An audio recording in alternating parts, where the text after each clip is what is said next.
நமது இதய தெய்வம் புரட்சி கலைஞர் கேப்டன் அவர்களை வணங்கி தேசிய முற்போக்கு திராவிட கழகத்தின் சார்பாக அனைத்து மாவட்ட கழக செயலாளர்களுக்கும், ஒன்றியம், நகரம், பேரூர் கிளைக்கழக நிர்வாகிகளுக்கும், மகளிர் அணி சகோதரிகளுக்கும், சார்பு அணி நிர்வாகிகளுக்கும், தலைவர் அவர்களை தன் உயிர் மூச்சாய் கொண்டுள்ள அனைத்து தொண்டர்களுக்கும் என் பணிவான வணக்கங்களை நான் தெரிவித்துக் கொள்கிறேன்.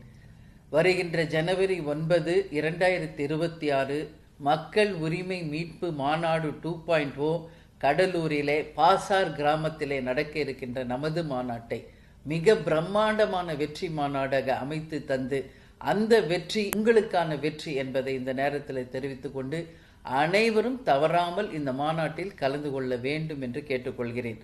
நல்லவர்கள் லட்சியம் வெல்வது நிச்சயம். நமது முரசு 8 திக்கும் வெற்றி முரசு கொட்டும் என்று கூறி விடைபெறுகிறேன். நன்றி, வணக்கம்.